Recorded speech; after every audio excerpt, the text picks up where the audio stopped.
Lembra daquela época mágica dos anos 80? Videolocadoras em cada esquina, fitas velocidade de emossegamentação com capas gastas e a promessa de uma aventura inesquecível. Era um tempo mais simples, onde heróis de ação eram maiores que a vida, com músculos de aço e frases de efeito que ecoavam nos pátios das escolas. Se essa época também mora no seu coração, se você sente saudade daquele cheiro de pipoca e da emoção de apertar o play, já deixa seu like e se inscreve aqui no canal, porque hoje vamos desenterrar uma relíquia, ou talvez um erro, que marcou essa década de um jeito muito, mas muito estranho.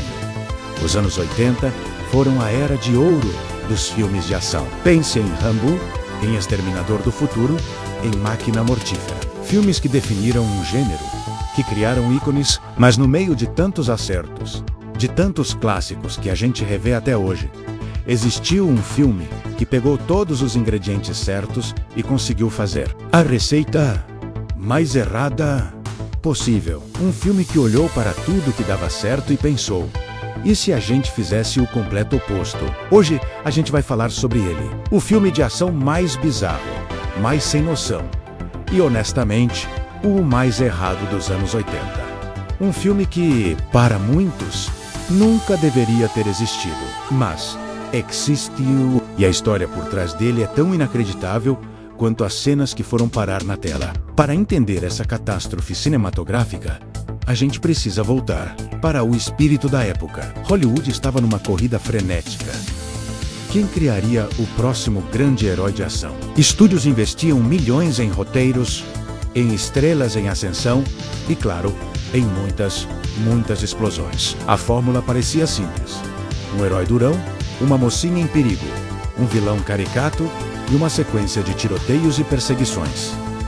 Não tinha como errar. Certo? Errado.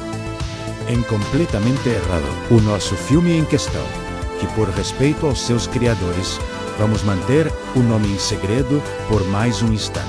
Nasceu de uma ideia peculiar. Um produtor, famoso por filmes de baixo orçamento, viu o sucesso estrondoso de seus concorrentes e quis uma fatia desse bolo.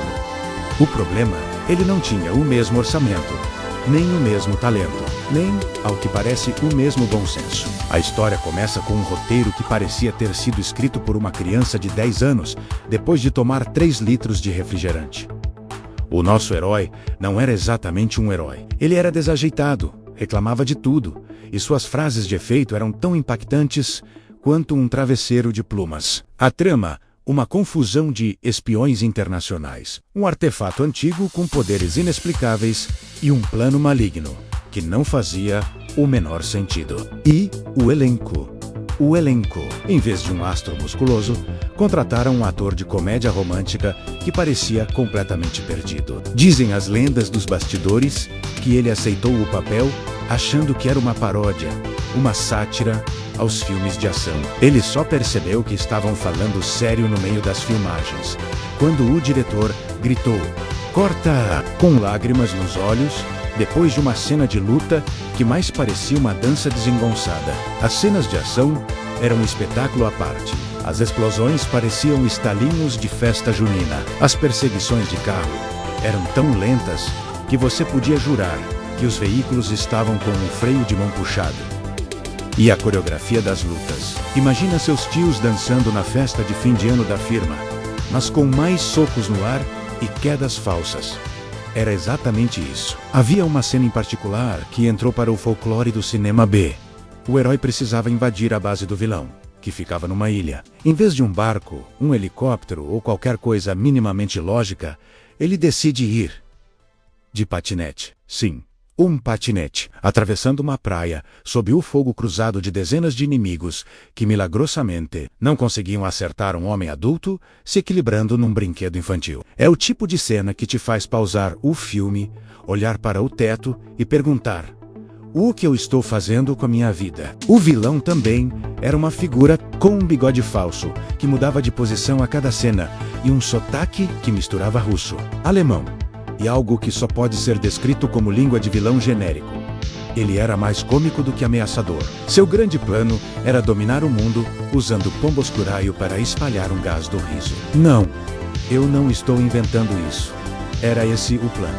Quando o filme finalmente foi lançado, o desastre foi imediato.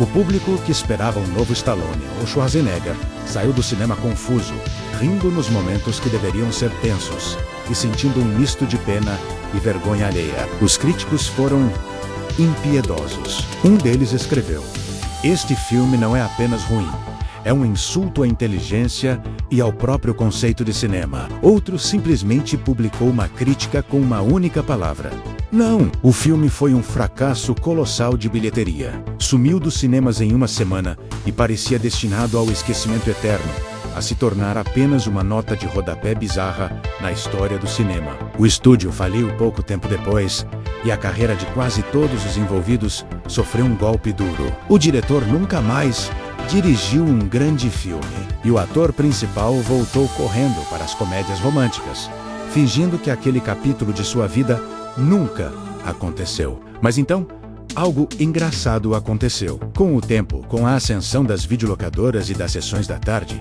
o filme começou a encontrar um novo público. Um público que não o via como um filme de ação fracassado, mas como uma obra-prima da comédia involuntária. As pessoas alugavam a fita não para se emocionar, mas para rir, para se reunir com os amigos e apontar para cada erro, cada diálogo absurdo, cada efeito especial patético. Ele se tornou um cult classic, um daqueles filmes tão ruins que são bons. As pessoas decoravam as falas sem sentido, imitavam as lutas desajeitadas. O patinete se tornou um ícone. O filme que nunca deveria ter existido encontrou seu lugar no mundo.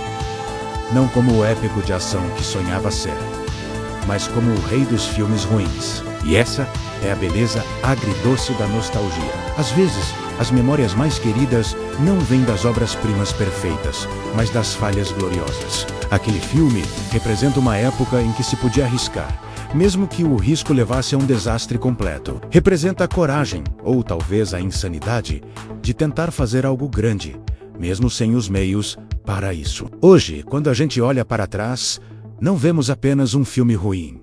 Vemos uma cápsula do tempo. Vemos a textura da fita, velocidade de hemossedimentação, o som do videocassete rebobinando, a alegria de descobrir uma pérola escondida na prateleira de lançamentos. Vemos uma época em que o cinema podia ser tosco, podia ser bobo, mas era, acima de tudo, divertido. Esse filme é um lembrete de que nem tudo precisa ser perfeito para ser amado. Às vezes, são as imperfeições que nos conectam, que nos fazem rir juntos e que criam as memórias mais duradouras. Ele não é o filme que os anos 80 mereciam, mas talvez, de um jeito muito torto, seja o filme que a gente precisava.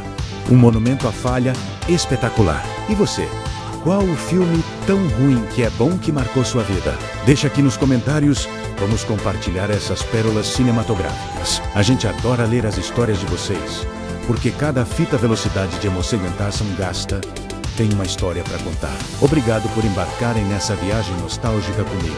Se você, assim como eu, acredita que essas histórias precisam ser contadas e que a memória do cinema, mesmo a mais bizarra, merece ser preservada, se inscreve no canal. Assim, a gente continua desenterrando juntos esses tesouros perdidos. Um grande abraço e até a próxima sessão de nostalgia.